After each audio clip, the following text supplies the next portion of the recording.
These are the tales and ramblings of two men, their dream of running a successful food truck business and life. We invite you along to join Josh and Skippy on this journey. This is Monday Morning Food Truck. Progress. Good morning, Skipward. Joshua, top of the muffin. Top of the muffin? Top of the muffin to you. Seinfeld reference. Well, I get the, yeah. But what do you do with the rest of the muffin? I give you the top of the muffin, top of the muffin to you, and I eat the rest.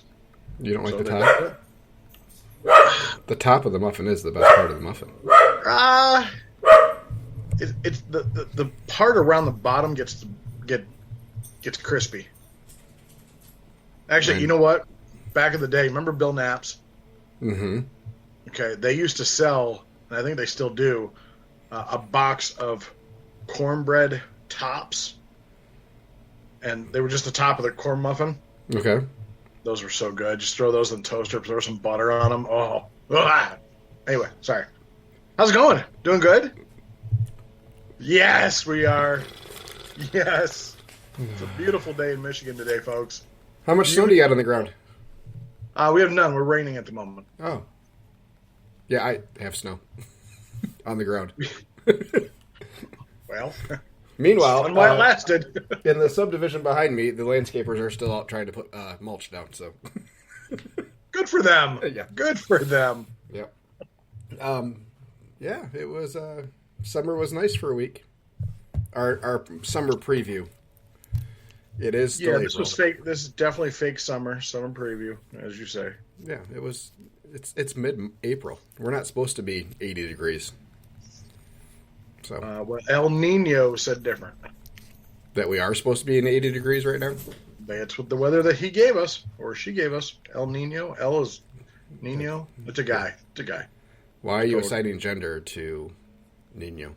I'm not. I'm going off the name. Oh, It's a hunch. I don't know. an assumption. No, because here's the thing. El Nino gave us the warm weather. Mother Nature's screwing us right now. Hashtag cancel Skippy. Oh, How do you feel about Bud Light? we go there. Listen. Okay. All right. Let's get it out right now. Nope. No, we're not. We're not going to get into that, really. Just do your own thing. Quit worrying about what everybody else does. That's all I gotta say. Just quit worrying about what everybody else does. If she wants to get a can with their name on it, then have at it. Get after it. She's got what, like 10,000 or 10? Is it 10? No, 10 million. I don't even know who you're talking about. The person that is started this whole thing, the Dylan Mulvaney. Oh, Kid Rock was the first I heard of any of it. So it was somebody Bud Light gave to celebrate her 1 year of transitioning. Bud Light sent her own can with her face on it, and now everybody wants to cancel Bud Light because of that. Oh, That's the whole thing. see how current I am?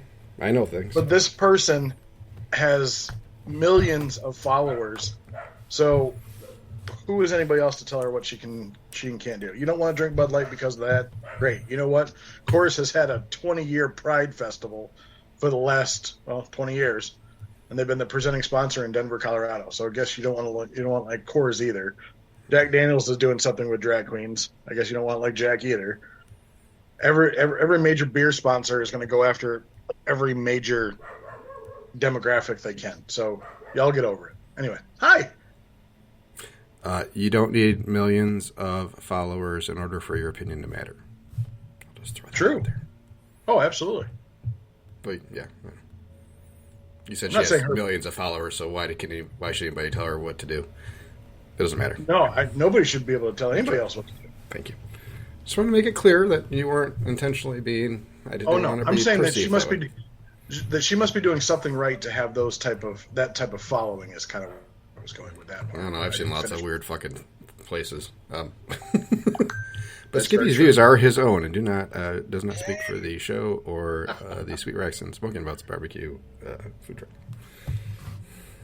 All types of people are welcome at my food truck. I will take anybody. Anyway, speaking of food trucks, we have those, right? I don't know. At least for another week. Did you have the air on it all this week? Sure did. Yes, sir. They got toasty.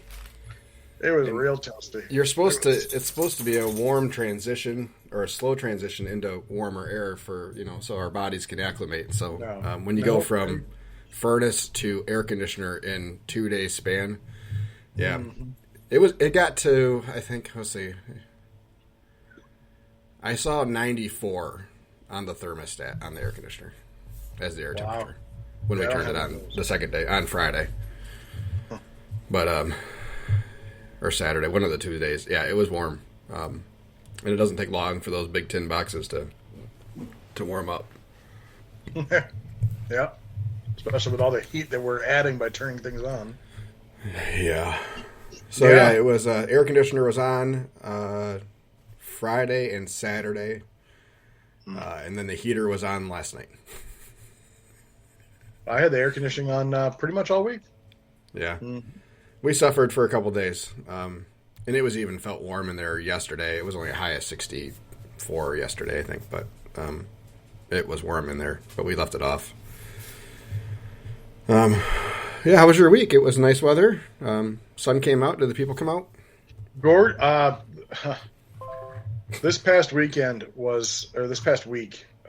me was a, we'll call it a humbling week.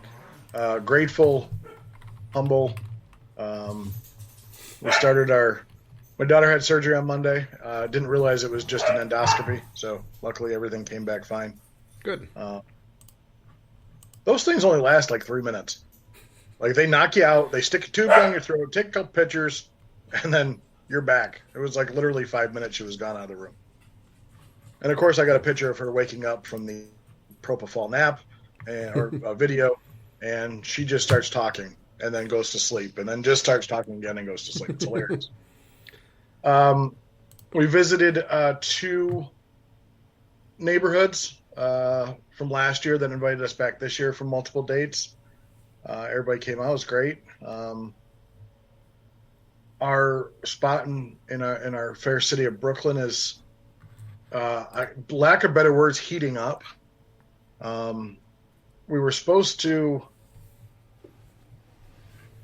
we sold out on the 13th, a Thursday. Friday, we did a private event at a local bar that I'm worried about because as he went to pay the tab, his credit card got declined. So I sent him an invoice. So let's hope for the best. If not, I know where he works. And then Saturday was a messed up day.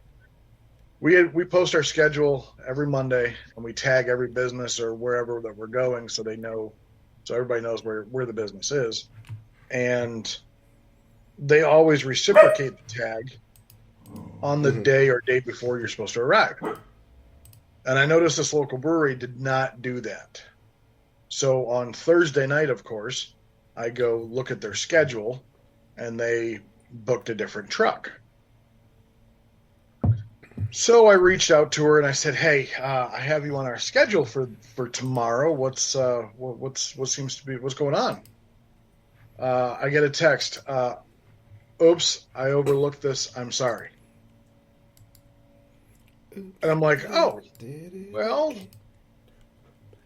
I'm like, I kind of run an ad every week to let you know let that people know where I'm going to be, and I did that here, and they're like, "Well, I do apologize. I completely overlooked this." I said, "Okay." Anyway, so we had to find another day or another place. So I went back to Brooklyn and I'm like, well, it's a Saturday. I'll cook more food than I normally would for like an 11 to 6 shift. So I cooked 4 butts, 3 briskets, 8 racks of ribs, and 2 overfull pans of mac and cheese. And I was done by 5 o'clock. had an unbelievable day. Weather was great. It was cooler, even though it was 80 something degrees out. The wind was going, so it was nice. And then at like 3 o'clock, a gang, because these girls are in a gang of Girl Scouts set up right on the corner, right next to me. And so I walked over and, of course, got my box, and I donated a box. To everybody out there, just so you know, if, with Girl Scouts, you don't have to buy cookies if you don't want cookies, but you can donate a box to somebody else or donate money if you'd like to support the Girl Scout troop. But why wouldn't you want cookies?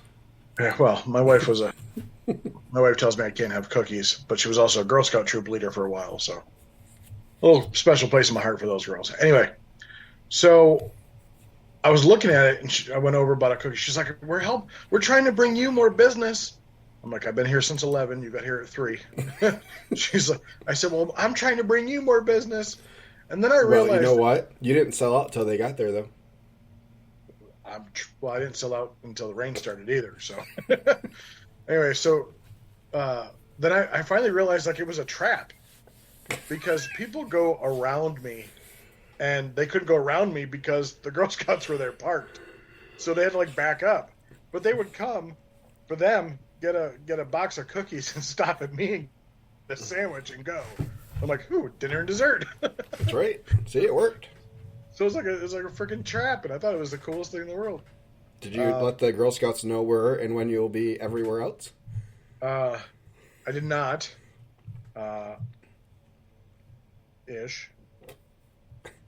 But I had a couple scoops of mac and cheese left, so I gave it to them and said, hey, have some mac and cheese. And they liked it. Anyway, so yeah, that was by far our best day there. Best day ever there. And I'm very, very thankful to that community and for showing up. And I got people that are texting me, that are messaging me to hold food for them. I'm like, it's hard for me to hold food. First come, first serve. Mm-hmm.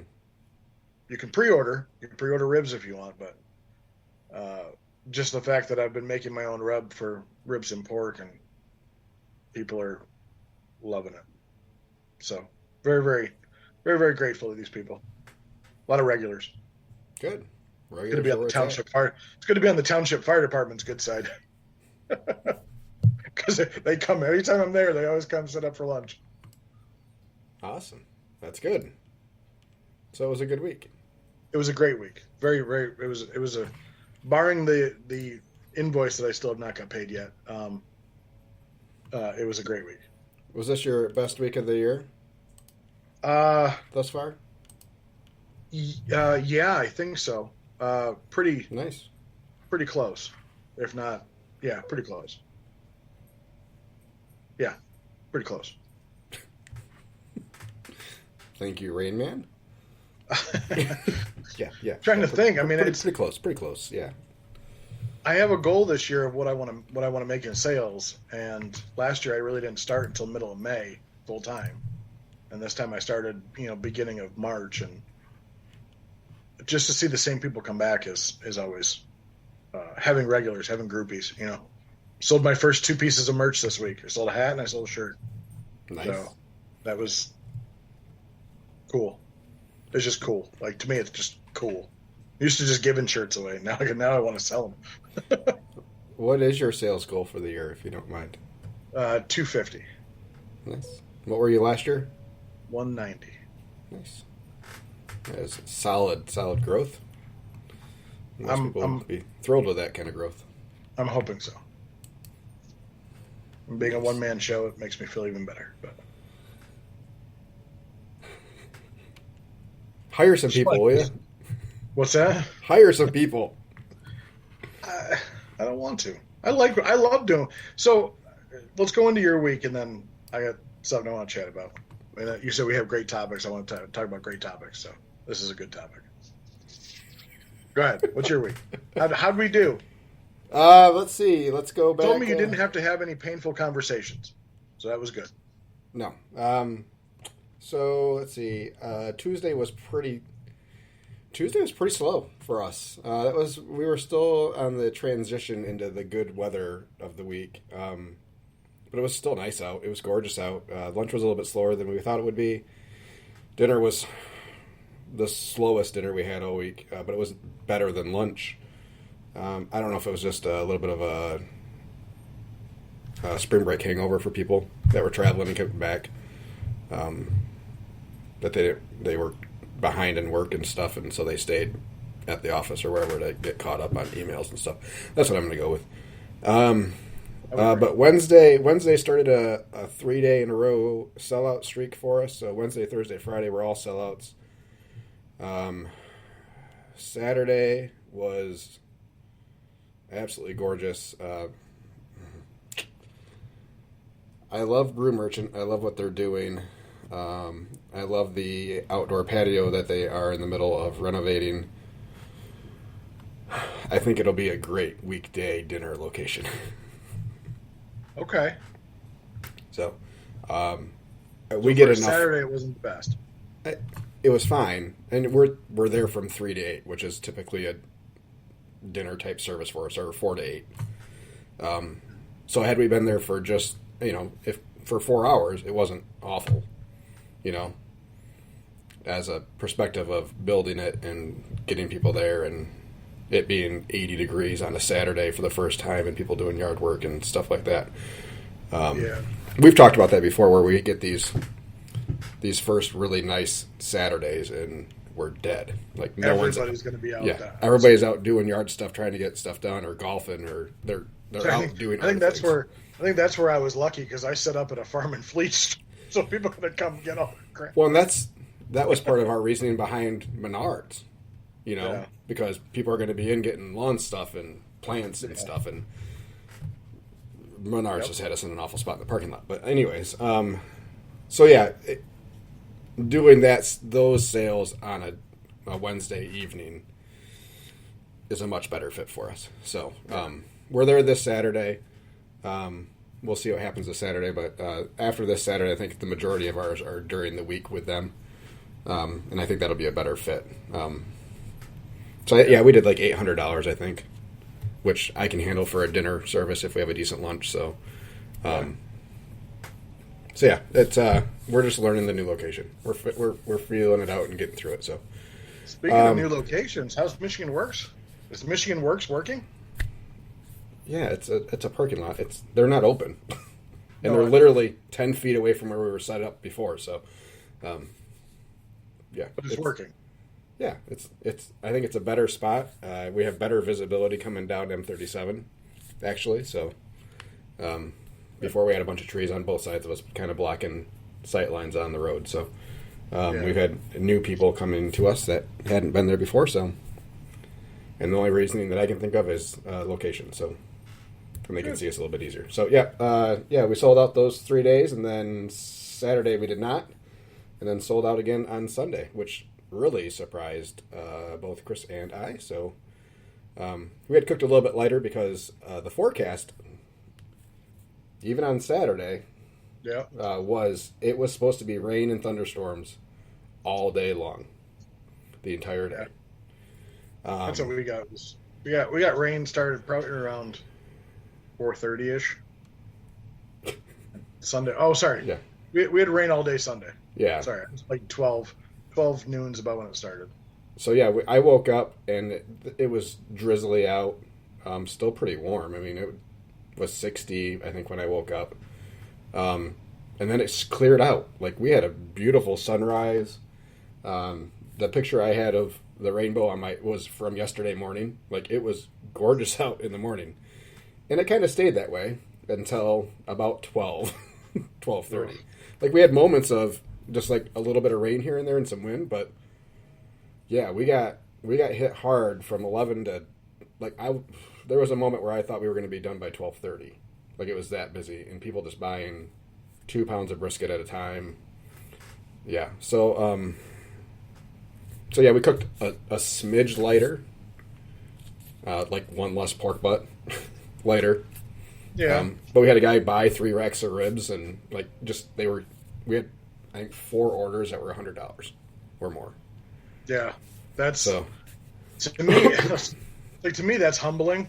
Like, just getting, Like I understand, so people come up and get a $9 sandwich. Okay, great, Right. appreciate you, thank you very much. People come up and get $100 worth of food. I know. Like,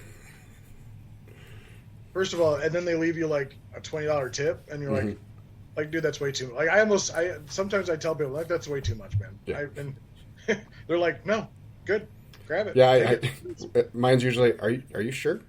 Yeah, that's what I said. You know what the total was, right? It's like, yeah, and they drop $120, and it's like, do you do that everywhere? Like, are you Yeah. that type of person, or is it our food just that good?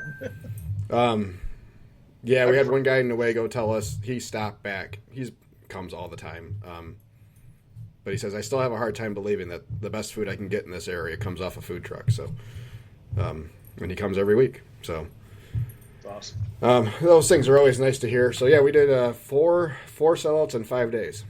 So. awesome. We call that a successful day. I undercooked for our sales goal for the week, but we came pretty close to it regardless. Yeah, I mean, considering we weren't open last Sunday, so doing a 5-day service, it was a really good sales week for us. So, Yeah, I would agree with that. Sunday, I haven't been back to my. I was just talking about going back to our Home Depot spot on Sunday, but now I think it's not necessarily the secret's out, but I see more people setting up there during the week, and I get worried that because we don't really tell them we're coming, we just Show come. up. Yeah, and they're fine with it. There's Yeah. no issues with it, but it's like, there's a chance that someone else is going to be there when you pull in, or yeah, someone else is going to show up. So I kind of worry about that, but it is what it is. They actually want to have a food truck rally on Memorial Day weekend. So that was kind of neat, but they have the room for it. Yeah. Problem is, I'm only available on Sunday. Yeah, if they're all right with it, do Yeah, it. Yeah. they'll be good. Oh, hi, dogs. Well, he just hopped up onto the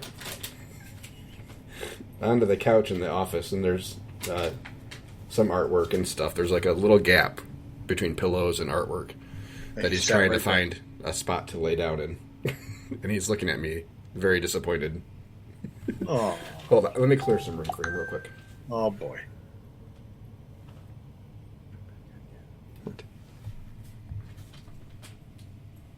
Hold on, sorry. That was the most ugliest look I've ever seen.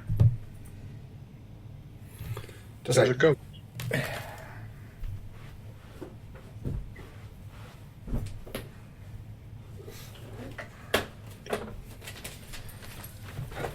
I sent a message to my wife Oh, about 25 minutes ago, and I just got a Oh. response, but I didn't remember what I had sent her. So out of context, the response was very confusing. Like, I didn't know what she was talking about. gotcha. So I had to look real quick. Anyways, what were we saying? Oh, I don't yeah, remember. Finishing up with the Memorial Day thing at Home Depot. Yeah, it's interesting how locations has kind of happen like that, where I don't know if trucks see other trucks at places, and then all of a sudden it's now a hot spot for food trucks. Yeah, I think that does happen quite a bit. I do too. I don't know. So, Wiseman Distillery, had a decent talk with them, with Zach, who does their IT stuff and some other marketing stuff for them too. He gets our position, which is nice. He knows that we have to make money, and that if we have to pull out on Fridays for evenings or whatever, then he completely understands, which is good. And it's good to have that kind of communication and relationship with sites, that everybody's on the same page. Absolutely. They want you to make money. You want to make money. And you both want each other to bring in people for the other. Mm-hmm. I don't even know where I was going with that. You had a meeting with them. I don't know where I was going. It was good though. Shit. I don't know. I have no idea. All right. I had a thought originally. There was a reason I said that, and I don't know. I completely lost all sorts of train of thought. Well, good for you. Oh, yeah. Anyways, so yeah, they've been, they have a lot of food trucks booked, like most of the week. Okay. which hasn't happened since we've been going there. But I know that every trivia night they have food trucks there, and then us every Friday. So I don't know if just between us and the Tuesday night food trucks that other ones driving by have seen that kind of activity and think, well, if they were there every Friday during the winter, it must be a good spot. And maybe. But I also think the more often food trucks are at locations like that, like the bars and stuff that do food trucks every night, I think do better. Because I think people that go to those places know there's going to be food there. You know? Yeah. Okay. Yeah. Yeah. And they're not eating before or after, or they're not stopping there before they have reservations somewhere else, or they're off to dinner. Yeah, you know? and I think that's what. So I cooked a lot of food for our little Friday private event at the local watering hole, and then I realized like who it was for, and it's wealthy people. The guy has owned a title company for a long time. It was his 70th birthday, so it's like people going there, having some cocktails, drinks, whatever, and then going, walking 2 blocks to the uppity restaurants. Mm-hmm. It's just a bunch of, I don't care that you're wealthy. You can tell me all you want. I serve food from a food truck, bud. I don't care that you're a rich fella. Pay your bill and walk along. But it's like people who they showed that's exactly what they did was they came there, gave him a pint of whatever alcohol he likes and walked away. So, and I made the mistake of not charging a minimum to go, not knowing that if there was going to be any other people downtown or not, and there wasn't, so I left at like 9. But so they've always been good to us. It was the first spot we ever signed up for, and they let us down. So I'm not too worried about it or not charging a minimum, but we'll just remember that for next time. But yeah. So, yeah. Do you find yourself having more leeway with a bad day with places that you've had a good relationship with? Yes. Oh, absolutely. Whether or not they've been outstanding days in the past, but Yep. At least, yeah. And that's kind of where we're at with Wiseman. Like, they've been so good to us the whole time. It's like I trying to give them enough leash to correct what's going on. Yeah. I mean, there's only I had a rule when I first started that I'll go somewhere twice. If it doesn't work, I won't go back. Yeah. And with those places, if it doesn't work, but I've had good days there before, then it is what it is. It's just one of those days. But yeah, but I think that's definitely true. It's definitely true. Okay, you said you wanted to ask something or talk about something, so let's get at her. Pitter patter. Okay. Please, I apologize. Please hold. I have to pull it up. So, in one of our food truck group chats, not group chats, but Facebook pages, somebody had posted, and we actually had somebody on our Brandon Hott from Num Num Ninja posted about what they're trying to do with the state of Michigan. And regarding one fee, no more individual township fees, just one fee, right? Mm-hmm. And I chimed in because I don't think they're looking at the bigger picture. So I want to get your opinion. Do you know what I'm talking about? Yep, I saw it, and I saw your response. Am I out of the line of reason with my response? How about you go with your response so everybody that we're talking to knows what you're talking about? So basically, they reached out to a state representative to talk about a statewide health license, basically cutting out the local municipalities, local HDs, and just doing one thing. So you can travel anywhere in the state of Michigan and not worry about whether there's a food truck permit that you have to buy for that town. So my response was, I'll read it verbatim, is not to be a Debbie Downer, but I don't see this happening. here are my questions for you to think about. One, if the state passed a law granting one state license, who then determines how high that fee is going to be? Will it now be a state STFU license instead of getting licensed via local county HD? How will the local cities recoup those funds that they're losing? I said, got to think about bigger picture. Personally, I would rather go through the local city's HD or a fire marshal than let the state handle everything. I would guess that the state fees would be well over $1,000, not to mention what the HD fees would be. And what I mean by that is, you have to. We can go to each of our local county health departments and get licensed. So you don't need to, though. Correct. You don't need to. But like I'm located in Jackson County. Mm-hmm. I got licensed in Eaton County, because it was $200 cheaper. Mm-hmm. I was just starting out, so money was a big thing.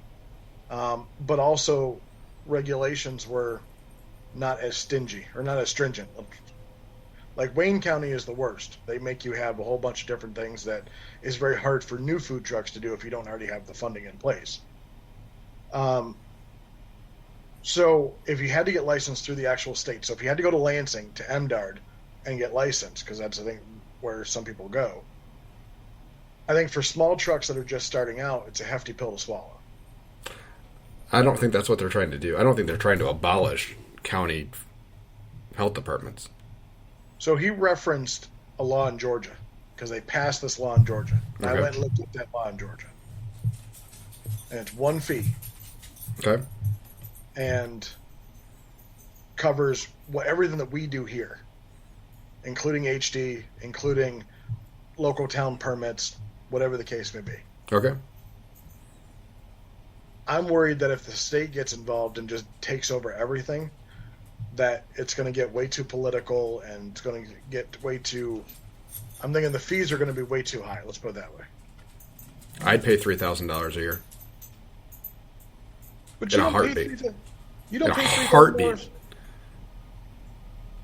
But okay, so you're saying everywhere you go, you have to pay something. Everywhere you set up regularly, you have to pay something. Every city, township, blah, blah, blah. Maybe not regularly and maybe not every one, but you know what? Me going into a new township and having to go through all that shit again every time, or not knowing, to not have to worry about driving to a neighboring city on a last second deal and I have to worry about local police showing up to shut us down because we're not licensed and don't have a permit to operate in that city. So yeah, I'm all on board for a singular state vending license. See, I think it'll have a really hard time going. There's too many different ordinances that prevent people from going places in cities, and I don't think the state can determine whether or not a city allows a food truck to set up in their city. So you don't think the cities that are going to be cut out of this are going to figure out, because realistically the only reason they put a permit dollar amount in place is to recoup some mystery taxes that they don't get because we're a business operating within their township. So you don't think they're going to fight the state to keep it local? Well, I would imagine that the state would have some sort of program to filter those down. So in the state Somehow. of Georgia, it's $250 for the year. Okay. Okay. Awesome. I love it. Then you have your business license, which is like $150, $200 a year. And then there's $250 for a county, or for I think they go by each county. So you're going to pay per each county that you plan on operating in. So if you're doing that every month, that's $250 a county. It's a monthly fee? Well, that was from the local news. Hold on. Like if it was $200 a year, fuck yeah, I'd be all about it. That's fine. But I think $1,000 or more, again, is a tough pill to swallow for people. especially in the state of Michigan where people don't travel. Like Brandon's Num Num Ninja brand, he travels everywhere. Mm-hmm. So I could see that if you travel multiple counties from basically sea to shining sea, that would be good for you because that's less hassle you have to do. But for somebody like me that travels to maybe 2 or 3 different counties that don't have those rules, or don't well, it's have not the counties that have rules; it's the cities that have rules. Whatever, but still, the cities that don't have rules. Mm-hmm. So like Ann Arbor loves food trucks. Mm-hmm. Jackson's okay with food trucks. Lansing's okay with food trucks. Different townships in Lansing aren't necessarily happy about them, but whatever. If the worst I have to pay per year, I don't see it. I don't see it working for people that maybe do it on a part-time basis, or don't do full-time roadside vending or festivals or something like that. Well, if they're only doing part-time, then they can just do a temporary license like you do now. I operated off of temporary licenses for the first 3 months. Yeah, and those temporary licenses back when you did it were like $50 a piece. Okay. In our town, they're $145 a piece. That's your decision to set up in that town, then. Absolutely, I get it. Most of them are more expensive now. So you mentioned cities and the cities that you have to pay or whatever that love food trucks. They're all major cities. What about just outside of those city limits when you're in the townships? Do you look at every township you set up in? Blackman Township has a $250 permit fee, but they also have other rules among that other fee. Like you can't set up within 1,000 feet of an established restaurant or coffee shop either. So how are they going to get rid of those? I don't think they can. That's what I was just saying. I don't think they can get rid of those. A township and a city still have the opportunity to say, we don't want food trucks from this time of the day to this time of the day, or only on at these certain spots, or the state can't take that right away. They can keep them from charging food trucks, though. That'd be like every city and town and county having a fishing license. You know, there's a Hess Lake fishing license. If you want to fish on that lake, you got to have that license. That's what we're dealing with right now, versus a state license or a deer license. You have to have a deer license per county that you want to hunt in. And that's what we deal with as food trucks. So I could see why Georgia did it because their original one was what I was saying. The original one was you had to pay $250 per county you wanted to operate in. Okay. Plus everything else. I'm still trying to find out where it says how much the fee would be, and I'd even be good with something like that where we pay the health department is separate from all the other fees. So the health department stays the same because they can't abolish the local health departments because they do so much more than food service stuff. And they're there already, so you would still get your licensing and everything from the local health department that you are in, but they can standardize those fees so that there's not the way they have it right now, where is the health department has a minimum they have to charge. They can charge as much as they want, but they have to hit I think it's $200 or whatever is the minimum for the yearly STFU, something like that. And it's the same with the paid inspections. It's a minimum charge, but they can go up to whatever they want. So the state can standardize that. So I don't see why they can't do the same thing with permits and licenses. Then the city can determine whether or not they want food trucks on city property. Well, they can make it so, yes, your license is good in the town, but you have to be on private property and have permission from the owner. Which is kind of what we do right now. Right now, there's towns that don't allow you to set up anywhere. True. Yeah, there are times that you need express written consent from. Oh my gosh, you need a freaking lease agreement. We'd like to see a lease agreement between you two. What? We're going to be there for 3 hours one day, and only catering their business. So yeah, I'd like to be able to see, like, I would pay per county. Like, here are the counties we're going to operate in this year. And to be able to say, you know what? Halfway through the year, we got invited to a different county and say, hey, we need to change our original, and here's the $100 fee. To be able to have all that stuff in one spot and have it be very clear, very concise. You know exactly what you're paying when you want to go somewhere, without having to go through some of these effing townships websites to try to find the right person. Or then there's 3 different people that you're talking to that none of them know the proper permit or license that you need because they've never had a food truck in their township, but they had one. Or some guy that says, well, we don't have a policy on it, on food trucks, so we're not going to allow food trucks. Because just because we don't have a policy doesn't mean you can do whatever you want. Yeah. We've heard that one. So, yeah, I think there's a lot that can be done to make it way better. I think, trying to curb some of those fees and the Wild West nature of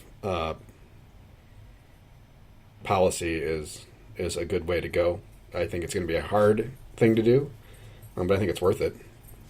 Because, I'm in 6 counties, probably, a year. Shit, we've already done 1, 2, 3, 4, 5, 6. We've been in 6 counties already this year. Yeah. Kent, Ottawa, Allegan, Newaygo, Kalamazoo. Nope, Kalamazoo? No, it'd be Allegan. So 5 counties in Cass. Why is it that you can go to other counties and not abide by their HD rules? We do. So I'll give you an example. So Wayne County, and I think you have it on your truck anyway, so it wouldn't matter, but I don't have it on mine, is automatic door closer. Yeah. Wayne County requires it. I don't have one, but I can still operate within their county because I have a STFU license. Yep. So you just wouldn't be able to have your so you wouldn't be able to be licensed from. I wouldn't be able to go there and do my $90 health inspection. But is that a health thing or a fire thing? That was a health thing. That part I couldn't tell. I don't know. We're supposed to. So it's. I know the HD was the one who was mandating it. It's in all of our STFU stuff that you're supposed to have either air curtains or automatic closing doors and windows. Yeah, we had to put we had to put springs. We didn't have those springs on our door when we got our trailer. That door was not automatically closing. So it's there. They look for it when we get our license. But when they come out to do our paid inspections, they're not opening and closing the windows to make sure they're shutting. Yeah. I mean, I've seen trucks out there that have just the big giant window that slides to the left or right. Tell me how that's closing automatically, and it's open the whole time they're there with no air curtain or whatever. Yeah. So it's. I don't think it'll be interesting to see whatever happens. I think it's been started numerous times and nothing's ever come from it. But I think your local municipalities are going to fight it. Absolutely. I think they're going to fight it hard. And I think that unless you have a professional lobby group, which kind of is what they're working with, you're going to have a hard time. I like what you just said with I'd like to operate in XXXYYY county and pay $250 to that county that covers everything inside that county. I think that would be better than just having one statewide license that covers everything. I take that too, either way. But yeah, that would alleviate the person just starting up and we're only going to be in this county. Like we're not going to be moving around. I'm going to set up at Lowe's in my local place. We have a permanent location on wheels. Exactly. So yeah, I think there's ways to do it, and maybe you can even tier some stuff. Just because it's hard doesn't mean it's not worth doing. The hard is what makes it good. According to Jimmy, whatever his last name was, on the League of Their Own.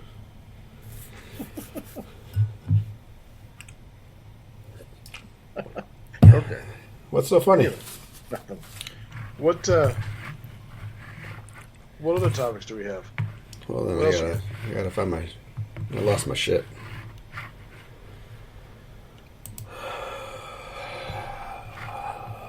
You ever thought about how you define success? All the time. Does it change? I hope to get there someday. Does that definition change? No. Never. Does it encompass a lot of items? Like a lot of no. So let's go back because that was one of the topics I wanted to touch base on. Okay. You had asked on our Facebook page what constitutes a successful day, which is an impossible question to ask amongst a group of food truck people that all serve different foods.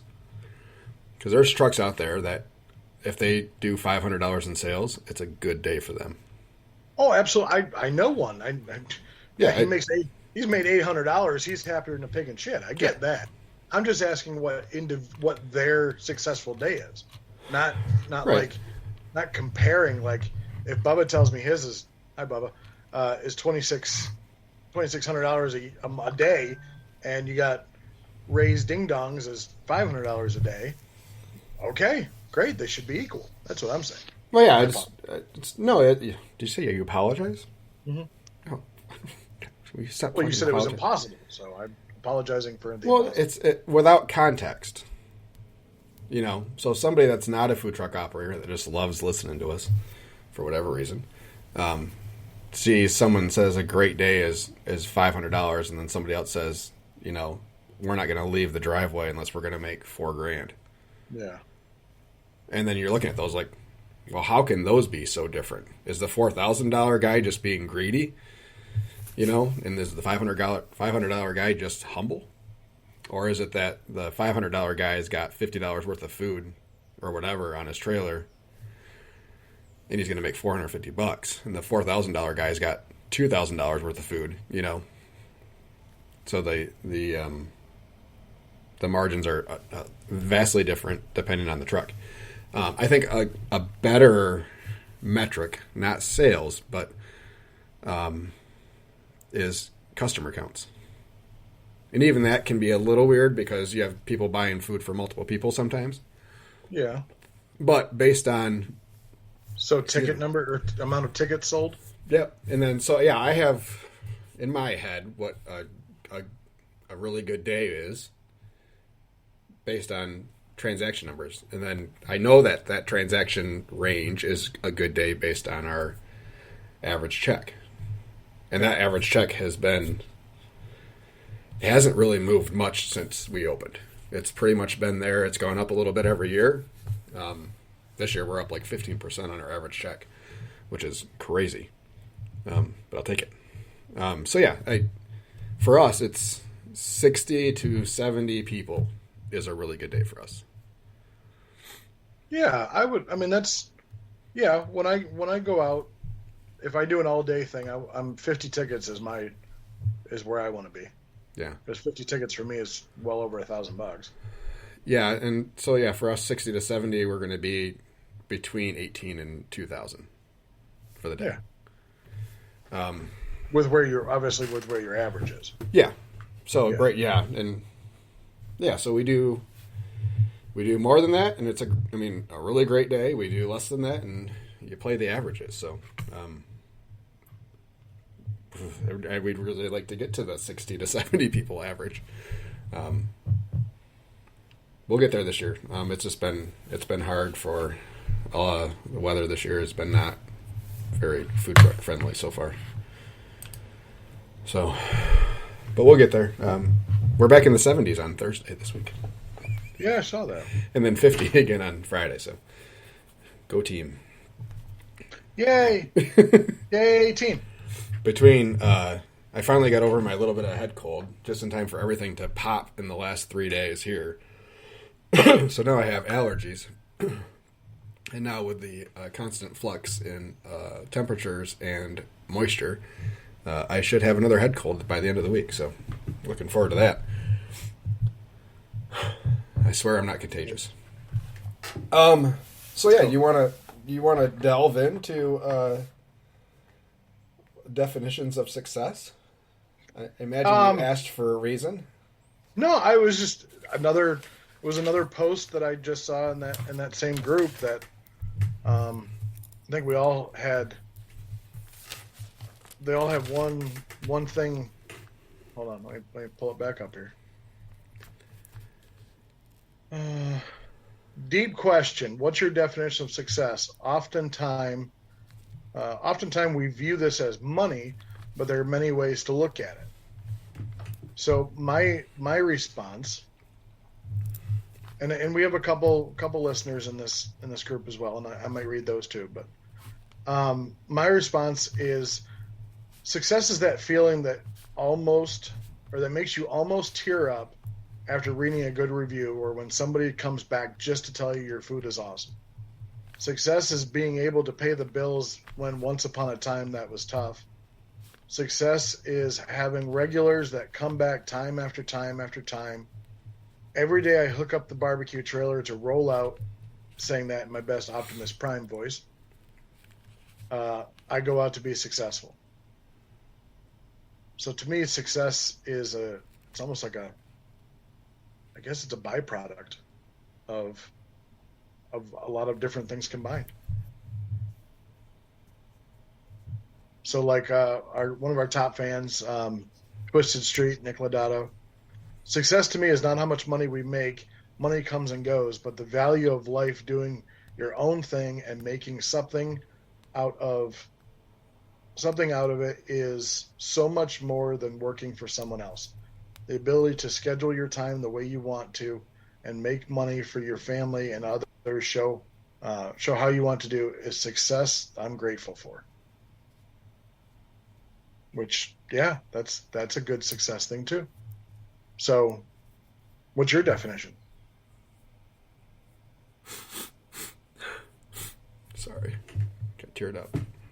No, shut up. Shut up. You know what? No, hope your dog bites your toe. Huh? What'd you say? Hope your dog bites your toe. No, those are all solid answers. They're wrong, but yeah, I mean. Because again, only Josh's answer is right. Oh, no, they're not wrong, of course. There's no wrong answer. But it's good that people are able to think past a dollar amount or a growth factor or anything else that's kind of tangible, I guess. Although my answer would include both, kind of. So yeah, getting up every morning to do something that I'm passionate about is a portion of my life that is a success. Mm-hmm. Now, if we're going to talk about how do I determine success in the business, it's a completely different answer, but still along the same lines. It is to sell enough of the wares that I'm passionate about making to cover all expenses and allow for a percentage of growth and to allow us, my family, to live through other passions and experiences. In which case we are working towards that. Deep. It's true. There is no set dollar amount that I would say it would make us successful. It's the things that we want to do and get out of life that we talk about. And if we are able to do those things and pay the bills on the business with the business, then the business will be successful. So let me ask you this: you get interviewed by a local interviewer. Skippy, I only have a certain number of time for interviews, and really my schedule is filling up. So I understand. You're just because it's all Josh all the time. How many front Josh's pages have you party, been on? we're just here. They tell you, or they ask you, what is it like to have a successful business? Do you think right now that your business is a success? No. And is it because of longevity? Is it because of you just haven't? There are certain goals that you haven't hit yet. We're net negative. What's that? We're net negative currently over the 4 years. Okay, so yes. You can't, by any measure, other than I get to do what I love every day, and the business is growing in the right direction. There is no so you're standard saying business you're definition. There's no standard business definition that you could say this has been a successful business so far. Okay. Interesting. I get to do what I love every day, and I get to see amazing people, and I get to make people happy, and they get to tell me how great our food is that we make. And all that is amazing. But I had that before I ran the business. I mean, you have had that before you ran the business. You know? But people weren't paying you and saying that. They were getting food for free and saying it because they could get more free food that way. That would always happen. So, yeah, I mean, under standard business definitions, our business is not a successful business thus far. You know, we're getting there. That black day will come. But, yeah, right now, I mean, the amount of money that was pumped into the business in those first couple of years, that was personal money, savings, and all of that. Yeah, it all adds up, and we haven't cleared that money off the books yet. And part of that is the way that I've run the business and that I chose to run the business, and I wouldn't change that either. So, I know that when we are ready to add a second trailer or to add in a walk-up brick-and-mortar type location, that we are very well positioned to make those transitions because of how I started the business with Chris. And Chris is very comfortable doing 99% of the stuff that I do on the trailer. Yeah. And he's moderately comfortable doing the other 1%. He still hates cutting briskets. It throws him for a loop every time, and he's worried he's going to screw him up. But other than that, I mean, that's pretty much the 1%. Chris, what happens if you cut it wrong? Oh, guess what? You're still chopping it anyway. I know. It's like, it's okay. So, as long as you realize you messed it up, you're okay. I still have a hard time realizing which way I'm supposed to cut it sometimes. I made a mistake yesterday. I got like 3 slices in before I realized it was not the right way. I was like, why does this look weird? And then you do a slight turn and you go and you're good. Exactly, you're good. So yeah, having Chris on board and paying him well to be on board and to commit, and has paid huge dividends. And I don't deserve him, but finally. Oh, hold on. Let me hit record. Can you say that again so I can play it for him so he understands it? Oh, he does. And I told him this the other.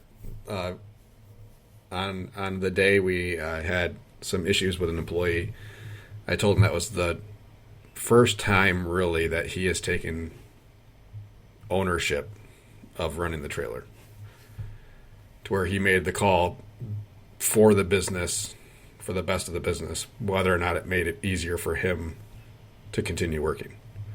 Yeah. And that has been worth every penny he's gotten.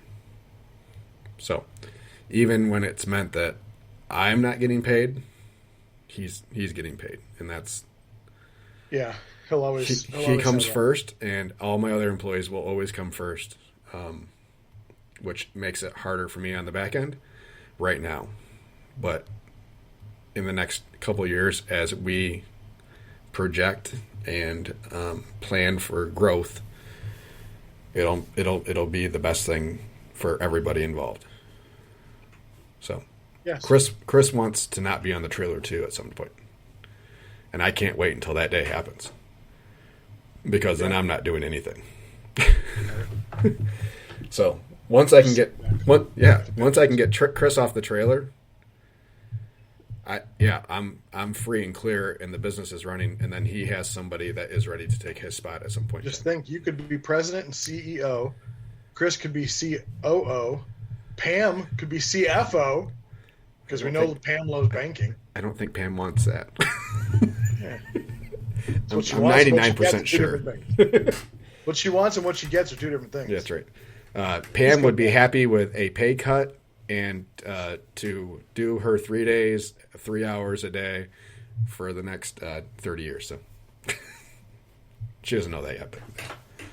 But, Fran has commented that measuring someone's success with the same stick doesn't work. Individual goals are as unique as the products sold. Thanks, Mom. Thank you, Mom. Mom would know. She deals with recruiting and always has to ask about what are people's goals going into her type of employment. All right, so you're next. What else did you have? We had other questions that we asked people, but we got some responses from. We had one that we didn't get any response from. Oh, we did. I thought. Well, I was looking for it. I think it was the day before that. It was the roadside. How do you pick your locations? Nobody liked that one, but they liked yours. Obviously, how late you're open depends on the location and or event. But on a typical day, how long do you stay open at a subdivision bar? I assume you were going to put ETC, but that didn't make the cut. It's like a telegram I was paying by the letter. I understand. So I said 3 hour service at a sub is normal for us. Roadside is 6 to 7 hours ish. So when you go to a subdivision, though, are you opening at 5? You're going 5 to 8. 4:30 to 7:30. 4:30 to 7:30. Or 5 to 7:30. 7:30 is the end typically. Okay. So I have up right now our. Hold on, let me get for the. You and I talked about your subdivision times. Yeah. You think we are too early at 6:30? Absolutely, I do. So, some of this data is a little bit skewed because we've sold out now at 3 different subdivisions at about 6:20ish. So about 10-15 minutes before we're supposed to be done. Absolutely. Well, hold on. I think we moved some of those to 7. Anyways, regardless. Our busiest hour, so far for the month of April, our busiest hour of our day is 11 to 12. Followed closely by 12 to 1. But our busiest evening hour, and it's not even close, is 4 to 5. And then it is a dramatic drop-off every hour. Yeah, so basically what that means is that I would say they know, wherever you go, they know 4 to 5. I mean, they just know. They know you're not going to be open until... They know to come early if they want what they want. If they're going to get what they want. More than likely. Absolutely. And I am okay with that. Absolutely. We have... Yeah, there's been a demand that's been created. We did a couple of our subdivisions. We did schedule till 7. The one that we've sold out both times has been scheduled till 7. And that one, I think there is enough demand there for us to be till 7, but we can't seem to get the food right. And then that becomes my concern. A subdivision where we know people love food trucks and they're coming out for them, and we can't get to that later section, do they stop trying to get to us? Like people that just can't get to us before 6:30 for whatever reason, because they're working or whatever. Are they going to stop trying to get to us? And then we're going to end up with all this food, and we're not going to have anybody after 6:15, because that's usually when we sell out. So there's my concern. And I told her the next time, and our host there is fantastic. And she lets people know when we sell out. She let people know when we were getting low. Like, she's communicating with us the entire time we're there. So I told her that we were planning on overcooking the next time we go. just to make sure that we stay. I said, I don't care if we have to throw away food. I said, we're going to be there until 7. Just so we aren't, yeah, I don't want to do more damage by, I don't know that we would, but it's kind of one of those things I'd like to see what the neighborhood could do. So and that one, when we go to a sub, mm-hmm. we do ask if there's any pre-orders for ribs and ribs only, because they hold fine, and we do pre-orders on just full racks of ribs. So how do you feel about like telling people or telling your subdivisions, hey, maybe run a poll on how long you want us to stay, just to see if there's people that are going to be there at that time? You know, something like, you know, if they have a neighborhood Facebook page that none of us are ever invited to. Well, I don't go to a subdivision that doesn't have one. That's one of my first questions I ask. No, I'm talking about like you're invited to their Facebook page. Yeah, I got you. A lot of HOAs don't want businesses on their Facebook pages. Right. But running something on there like a poll, like, hey, Sweet Racks is talking about coming out here on X date. They're typically here 4:30 to 6:30. Do those hours work for everybody? Is there anybody that wanted to stay later, earlier, you know, whatever? Mm-hmm. We let our host kind of guide that for us. When we have discussions about dates, we also discuss time frames. So, which I think that one that we've sold out now twice is, I think, our only one that we said 7 o'clock. We might have one other one that's, we tend to get people after we close. And for the one that we sold out, Loin Woods, like, it was a steady stream of people after we sold out until we left at 6:45 by the time we got everything cleaned up and ready to go. Because for some reason, every time you close your window, more people come up and then they ask, are you out of food? Yeah. Anyway, my window's shut. I really don't have anything to sell, hopefully. So, as an interesting aside, this subdivision, Loin Woods, that we sold out twice now, as we set up dates and as about a week before, our host had reached out to me asking if it was okay if another food vendor joined selling crepes. Absolutely. This is the daughter of one of our customers that we did a big open house for in 2020. Not the same daughter that was doing the crepes. I said, absolutely no problem. Have no problem with it at all. They were there both times, and they will be there every time we go, because it is a true symbiotic relationship, and it is phenomenal. Almost everybody went to both places, both times. Yep. And she asked, she said, if you have anywhere else where you want us to come, I said, absolutely. Give me your card, and I will give you some dates.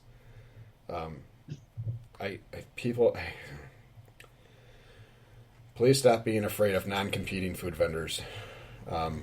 They are an asset, 100% at locations. Tomorrow I'll be at a sub where it'll be a pie vendor that'll be next to me. Yum. Somebody does pies. I'm like, okay, let's do it. Trade? What kind of pie? I will give you this pork sandwich for an entire apple pie. Please drizzle caramel on top. No, I think that's yeah. I mean, so is it typical for your side of the state to have subdivision visits that are, 4:30 to 6:30? Like 6:30 normally. I don't know what everybody else does. Oh, okay. Have you asked your people, your subs that you go to? Yeah, we've had a couple people say 7:30 or even 8 o'clock, and I'm like, no. And I just tell them what our experience has always been. You typically get people between the 5 and 6, and then it's stragglers after that. Exactly. And we're now stretching even to 6:15, like 5:30 to 6:15 seems to be hot right now. And I think that's just people getting home, and then they're going out and getting food. But yeah, that last 15 minutes, even on subdivisions we've never sold out. I guess I'm surprised that you're there so early, like 4:30s. I got nowhere else to go. Well, I get it. I can just drive the trailer around and, you know. Hey, if you had a logo on it, it'd be a billboard. We don't drive. I mean, we're not driving 45 minutes in between most of our locations. Yeah. You know, it's 15 minutes. So we close lunch at 2:00. We go set up. We start getting prep done for the next day, and shit, we could be open at 3:30 most days. You know. Yeah. So, speaking about being open, there's a big day this week. There's a big date this week for a certain type of clientele. Hungry? Normally they are very hungry. Yeah, you keep tagging me and stuff, and I keep saying the same thing every time you do. I'm still overbooked. Well, I'm just trying to help brother out. That's a day I wish I had 40 trucks. Oh, I know. June 24th for me. If I had 40 trucks, I'd be rich. Yeah, it's yeah, I don't know that I've ever gotten so many requests for a single day directly. Okay. Requests on 420. So 420. Yep. I am setting up at a local dispensary. Awesome. For lunch. Because I already had a place to go for dinner. This lunch service, I'm parking right up front, right in front of their building, right on a main drag. No pun intended, of course. I'm actually taking up I love it that I have a barbecue truck barbecue trailer with a diesel truck, and I'm taking up their electric charging stations. What if I can somehow get an adapter to plug my truck or my trailer in? You know those aren't free, right? Yeah, true. Your gas is probably cheaper. I don't know, gas just went up like 20 cents in like 2 days. Diesel went down, gas went up. It's like, I'm only using 5 gallons of gas a day. Well, it's like, yeah, everybody says that gas is going up. I'm like, you know what? I've been paying diesel prices for the last 3 years. Like, this is nothing. No kidding. Anyway, so this is the first time I've ever set up at a dispensary. And it is a franchise, I believe, dispensary called Loom or Lumi. Yep. Or Loom. Yep. Yeah. So it's going to be fun, I think. I think it's going to be fun.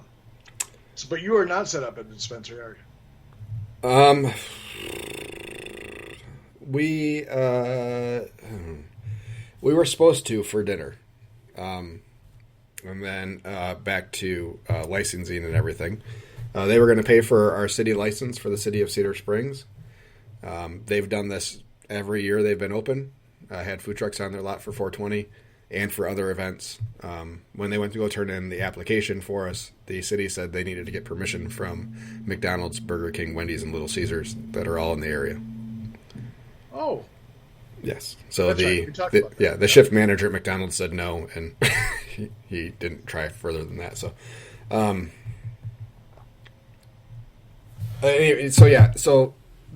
so he canceled on that. Which I think I've already said that I'm not horribly heartbroken on it because we have what could be a very, very large lunch day that day. And this will save me some heartache from not having to way overcook, potentially. Yeah. And I can only moderately overcook. So I'm definitely doing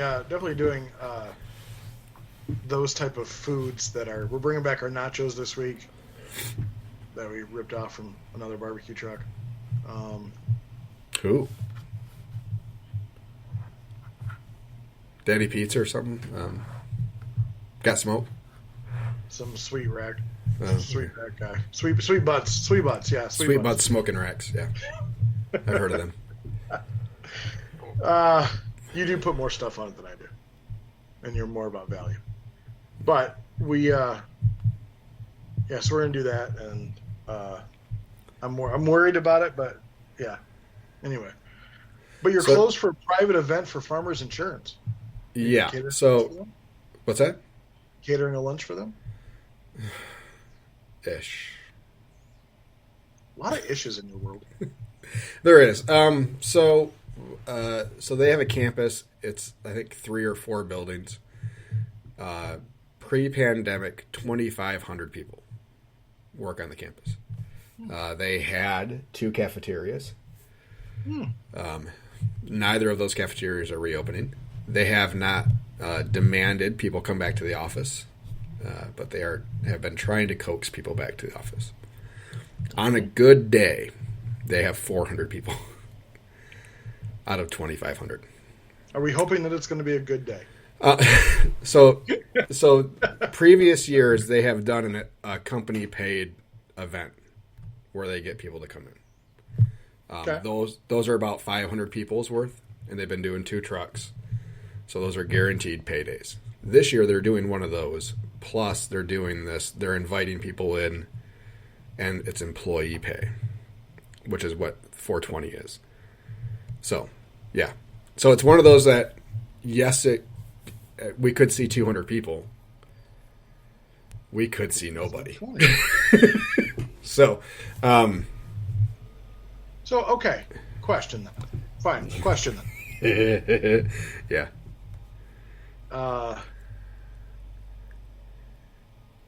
Did you take a minimum?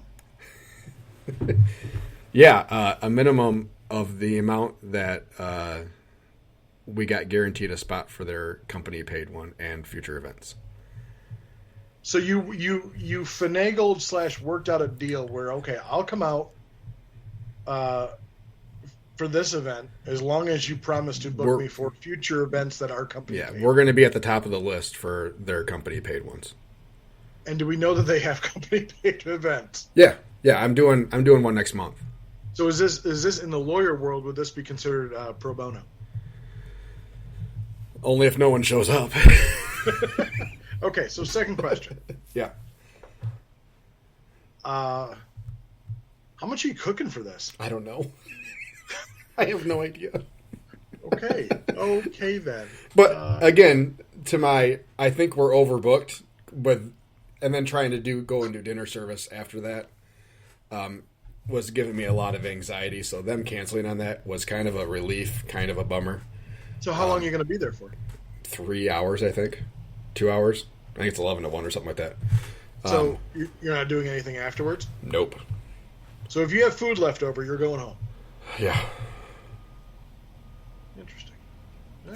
In our experience, when we've tried to do a last-second change, it has never gone well. I just had one go real well.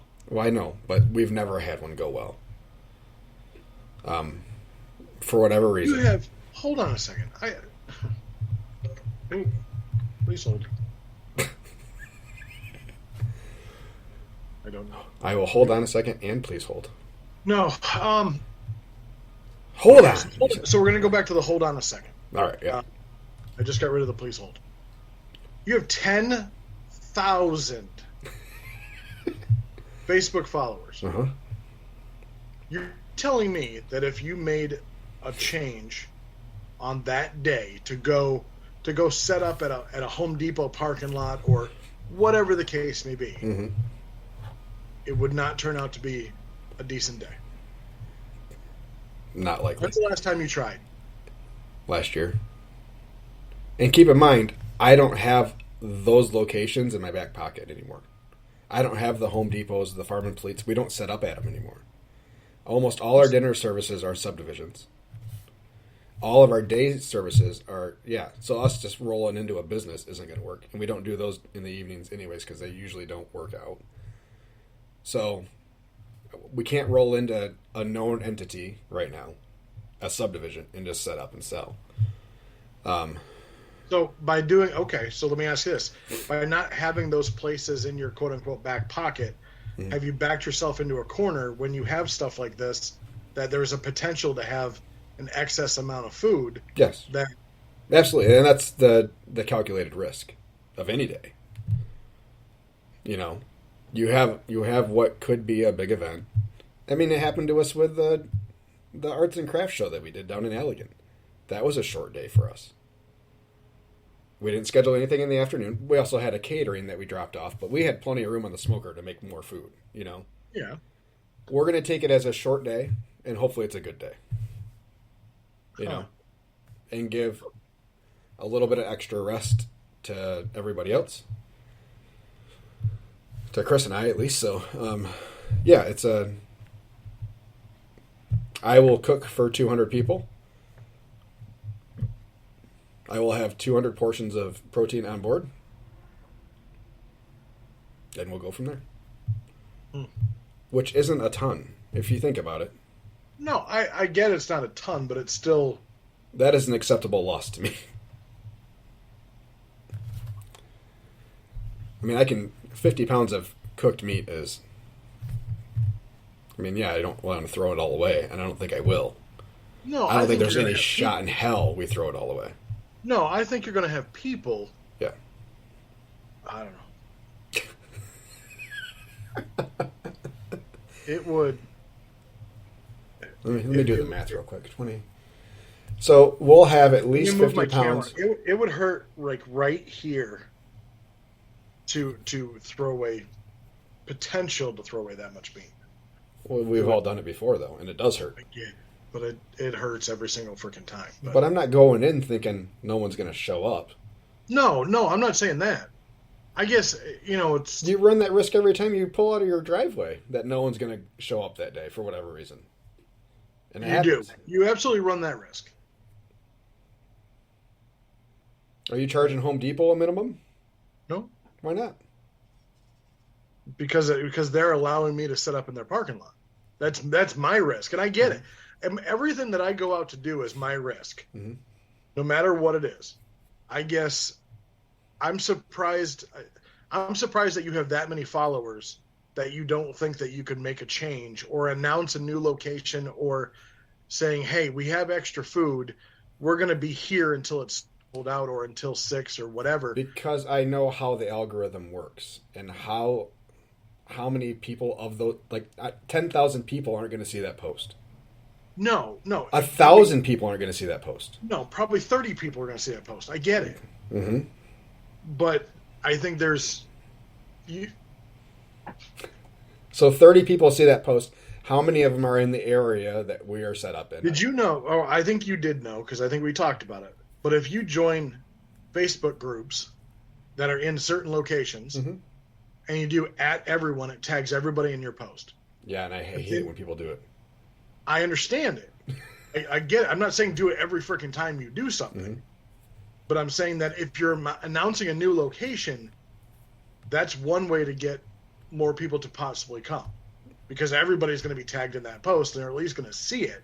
Whether they do anything with it or not, it's up to them. But if it's a place that you... That's also assuming that the post gets approved by whatever admin or moderator. Assuming it's a private thing. I get it. If it's public, you don't have to worry about it. But private, I understand. Yeah.